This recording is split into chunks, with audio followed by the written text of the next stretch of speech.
On March 11, 2005, Daniel Weller was arrested after an incident at the couple's home. Claire had called 911, whispering through a bloodied lip that Daniel had finally snapped. She claimed he'd struck her multiple times and thrown her against a wall.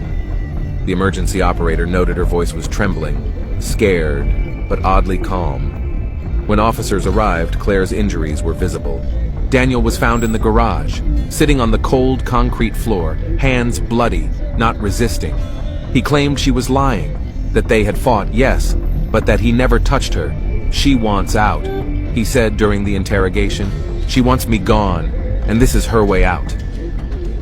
But the physical evidence, her testimony, and a history of minor domestic complaints were enough to convince a jury. He was sentenced to 20 years for aggravated assault and attempted manslaughter. Claire filed for divorce within weeks of the sentencing. 2 years later, she quietly remarried. Her new husband, Evan Madsen, was a local contractor and father of one to neighbors. They looked happy. Claire never spoke of Daniel again, but in state prison, Daniel remembered every word she said in court, every tear, every accusation. He counted the years. And in 2025, the door finally opened. Daniel Weller walked out of Green State Correctional Facility on a cold morning in January 2025, clutching a clear plastic bag with the belongings he had entered with. A broken wristwatch, a wallet with $8 inside, and a photo of Claire, faded and curled at the edges. He didn't look at it. He didn't need to. Her face was etched into his memory. No one waited for him outside. He didn't expect them to. His parents had died years ago, and he hadn't spoken to anyone from his old life since sentencing. He stepped onto the bus with nothing but a parole folder in his pocket, and the memory of a woman standing on a witness stand, swearing he had tried to kill her. His parole conditions were strict. He was assigned a halfway house in Allegheny County, 80 miles from his old home in Northwood. A caseworker gave him a rundown of rules, a schedule, and a packet of job leads. He nodded, silent. He didn't argue. He didn't draw attention. But inside, the clock had started. Meanwhile, Claire Weller Madsen was living what most would call a peaceful life.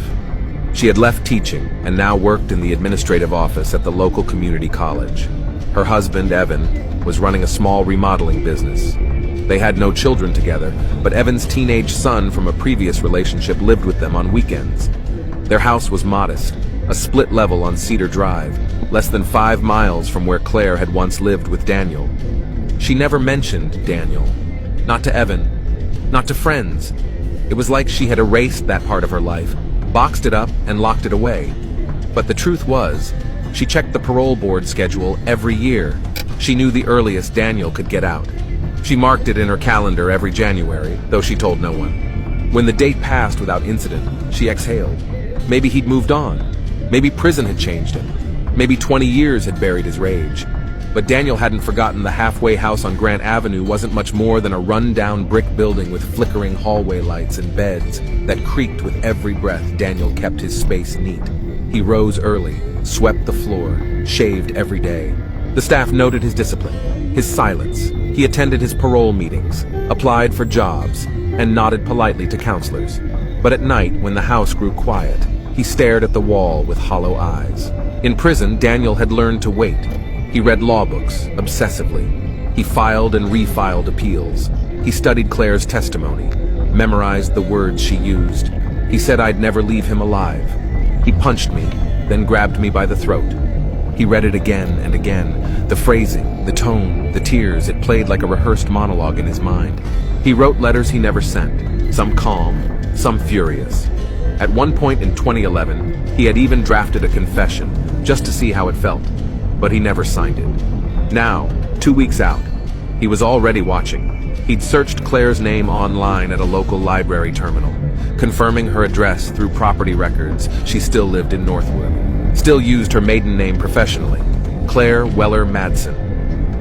He took note of the real estate listings, old newsletters, her name on a PTA board from years ago. He never asked himself if it was right or wrong. He didn't feel like a man bent on revenge. Not exactly. It was more about balance, closure, something unfinished. Meanwhile, Claire noticed an unfamiliar sedan parked across from the college parking lot 2 days in a row. She didn't think much of it at first. Faculty always had visitors. But on the third day, when she left work at 5:18 p.m., she felt watched. The driver didn't move. The engine was off. She walked a little faster. That night, she brought up the old parole date on her calendar again. Then she checked the news. No updates. She told herself she was being paranoid. But her hand hovered longer than usual over the lock on their front door. On a Thursday morning, Daniel took a bus to Northwood under the pretense of following up on a job lead. It was risky. His parole officer had warned him about returning to the town where the incident occurred, but Daniel rationalized it. He wasn't contacting Claire. He wasn't doing anything yet. He sat outside a cafe across the street from Claire's workplace for over an hour, sipping coffee he barely tasted. At 11:47 a.m., she stepped outside with two co-workers. He didn't recognize the women, but he instantly recognized Claire. Time had changed her. Her hair was shorter, dyed a deeper brown.